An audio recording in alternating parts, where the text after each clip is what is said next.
Hello, this is Simon. Welcome to my channel. This is going to be a quick video to just go over how to create a campaign, a quick showcase of master tier sharing content, and using the dice roller from the character sheet and the game log as both a player and as a DM. It's a bit clunky. So I got my main account here, which has pretty much everything unlocked, and I have a master tier sub.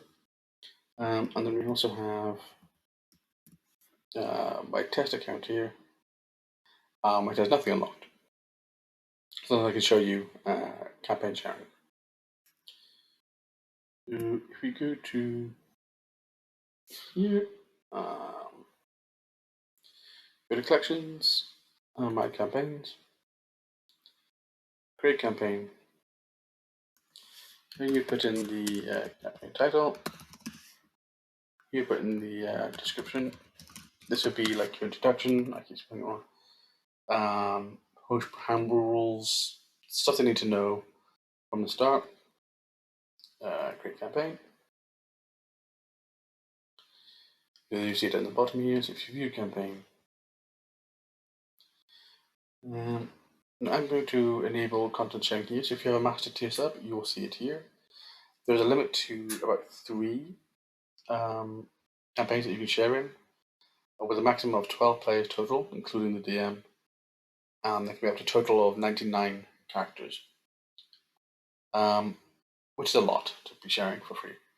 So enable content sharing. So this means that any character created into this campaign will then unlock all the access for character options, as well as the compendium content as well, which I'll show in a moment. Also on this campaign screen, you do have notes. So you have public notes, which any player can see as soon as they join, and you have private notes, which are only the DM can see. This is pretty much your way of being able to create something like quick references for passive scores, passive perception, that type of thing, stuff like that. It's a little bit clunky. You probably want to be using something like a Word document or something else, but there you go. So you're going to want to be able to give your players this join link. There's a quick way of just copying it here. If you ever need to change the link because you've given it to someone who you no longer want to be joining, you can just use reset invite link and get a new one, and then send that to any new player. Once copied, you'd send that to the new player, whether through the forums, through private message, through email, whatever it is. And then that player can then go to any browser, just paste it. Then they'll be given the option to use a previous character or join. So I'm going to choose to create a character. This is going to be easier for me to show you the newer content because this doesn't have access to anything.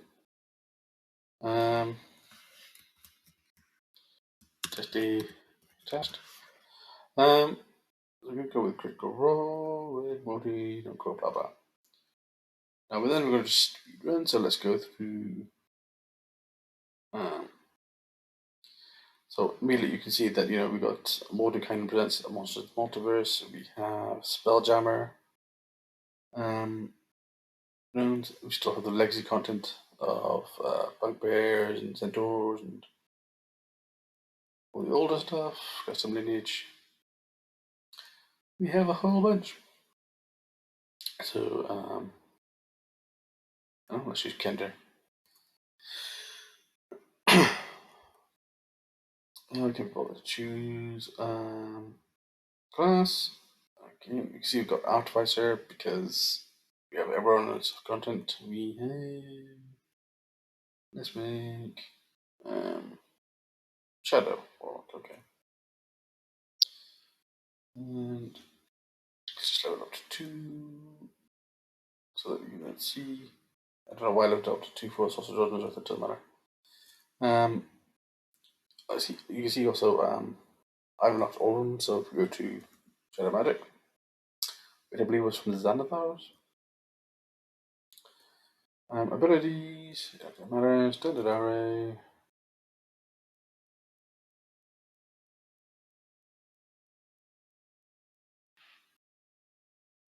this is just so we can show. So there we have it. So now that we have the character joined, you will see that on the character sheet we do have a game log. You can choose your default roles. So if you want all of your roles to automatically go to just yourself that no one else can see, or to just the DM and that only you and the DM can see. You can also choose your roles based entirely here. So let's say, for example, no. So let's say the boxes here. I catch with the damage because it's a damage of 0 thanks to my strength. Hang on, let's customize. So we'll put that strength as 14, just so we have something to roll. There we go. I mean, it's a bit weird to roll because it's a set thing, but 3. And then we can roll a normal roll by just clicking on it. And if you were to right click, we think extra options like advantage, disadvantage. And again, we could choose between just ourselves, that only us can see, only to the dungeon master. And it will show differently. So you put dungeon master and advantage, and it's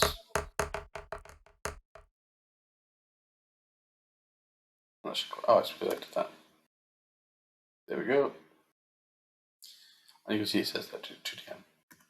Then if we were to look up at our campaign log here, game log, then boom, you can see that the rolls that we have made. That was a damage roll, that was our normal roll, that was our advantage to DM only, and it does say there to DM. So from the DM side of things, we'll be able to see that this game log now has a little icon by it, which means that something's been happening in there.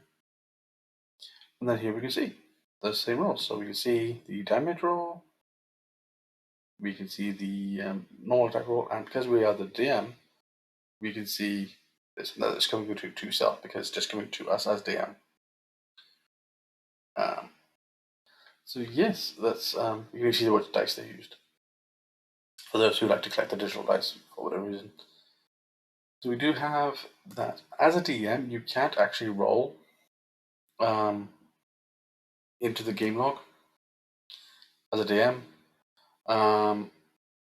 So the only way you'd be doing that would be if you were to roll in a different method, like on the forums, in the Discord, on the Roll20, on the Foundry, or whatever it is you're using, or in person. But if you did want to use the game log in some fashion, a little bit clunky, but you can do it. You can do copy link, and then in yourself, join it yourself. And then you can create, I already have one previously made from a previous test for DM only, where you can just make basically a blank character sheet really, then grow in. And now if you were to then go to that sheet, so you'd have the option here to create your roles. It's going to be clunky because you can't add modifiers to your general roles. Like if you were to click here and choose a D12, the only options that you have, you don't even get advantage, would be everyone or self, if it's just for yourself. You want to have advantage or disadvantage, it would be 2, and then you choose. It's a lot more clunky. But you could do that, so you choose self. So click, you get a roll of 8 and 4. That's them together. It's very, very clunky to do it this way. If that's okay for certain things, it's fine. You can create a custom skill. And then you can name it what you want. It's usually a little bit easier than creating a custom action. Although a custom action would allow you to create pretty much anything such as you can click the wrong thing. Come on, get general. There we go. Because you have to go through all the different things and then fill it all in. Be able to put in saving throws, choose a stat, and that type of stuff. Awkward. You can use custom skills to create pretty much any type of role you want that's going to be based off a stat. So you can choose an override, so it could be, so if you want a 5, whether it's proficient or not, and whether or not it's going to use a stat. So if you wanted to use it as is, you now have roll +5, custom skill check 1, and again you would now have the option of advantage, disadvantage, everyone self. As usual, like then to do advantage and self. Roll. So as a DM, we'd have that as 2DM to ourselves, but the other players switch over wouldn't. So they would only see what we rolled from this character, and what the DM rolled here, which is the public roll, not the one that they rolled with advantage because that was 2DM only, so it doesn't appear. So you can do it as a DM. It's very clunky using the custom skills thing to just build 1d20 plus whatever bonus and name it whatever you want. So you can just entirely just do wait a second.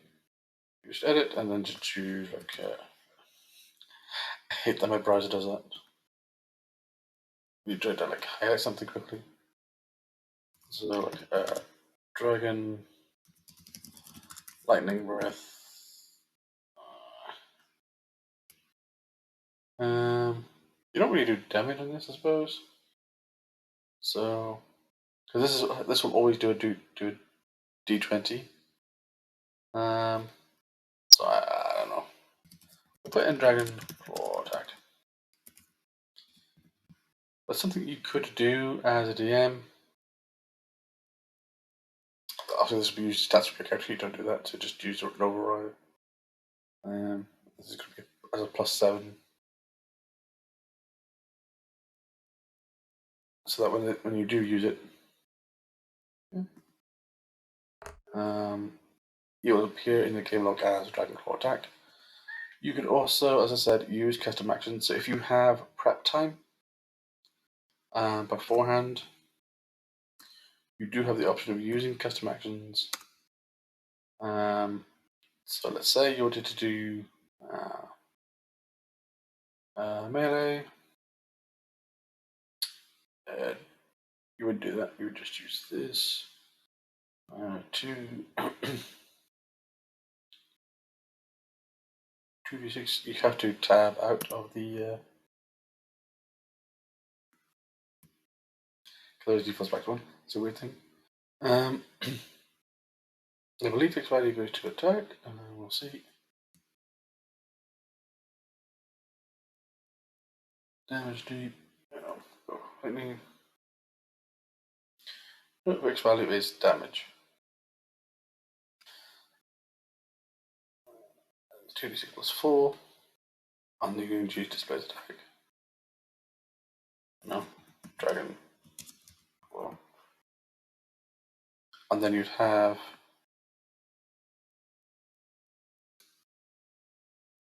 Yeah, I did that wrong. Because I forgot to mention what attack it does. So it's activation time 1, activation type, action. There we go. So then you'd see that. You'd have to do things like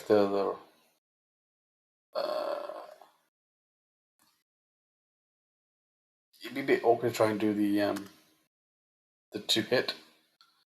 It is awkward to do as a DM because you'd have to combine custom skill at the bottom for your attack rolls and stuff to do whatever stats you want, and then a custom action for the damages. But for within a prep work for the encounter, you can do a whole bunch. And again, you can also just roll the basic d20 and just do the math in your head. Or if you are using another system, you can always just do the rolls whenever you want. The main purpose of the game log is so that you as a DM can see your player rolls, which is a lot more important because DMs in general don't show their rolls for most cases. That's why they have a DM screen. That's the whole point. Is to hide the rolls and have a quick reference for sheets. The game log is primarily there so that you as a DM can see your player rolls so that they're not cheating. Yeah, that is why you have it. Pretty much the only rolls that a player can do, the player can't do, are ability scores. So those have to be done some other way. It's pretty good. As a DM, it'd probably be easier for you to just do the rolls in the in whatever VTT or forum post or whatever it is you're using. But for the players, the game log is a pretty useful tool because it allows them to,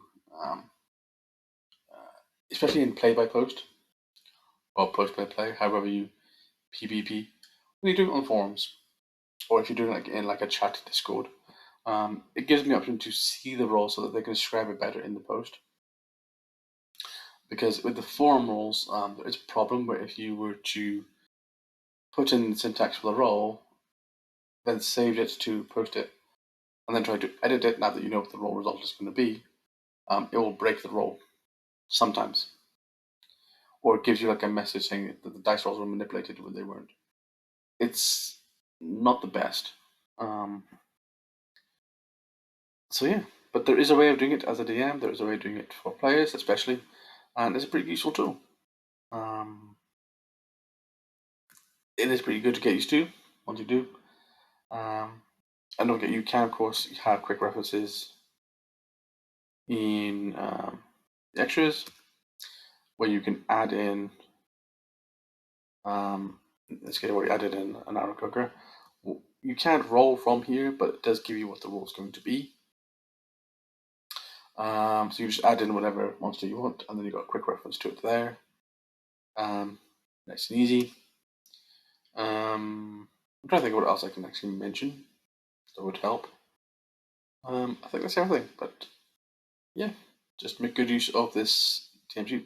It is set to private, so as a player, if you were to go to campaigns, refresh, get a head round, view campaign. So you'll see that I have the 40M. There is no option to view it, because so that although I can see like the racing class, I'm not able to actually see the actual view button. So even as a player, I can't see what's on that sheet. So if the DM put on that sheet monsters prepped up with certain custom actions for different types of attacks and different types of actions, guess something you can do. You can it's very generic during actions, so you can just put in. You can override scores easily. So if I try and do a test with that, so let's say you wanted to do. I just thought of this now. It's just not really. So let's say I wanted to add in.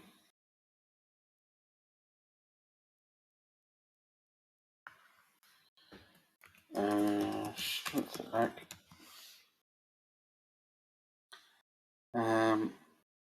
We would then use strength, proficient, and just keep it as is. And then we can always just click and then override. So let's say that they had a strength of 15, and now when we do that, it's going to be the +4.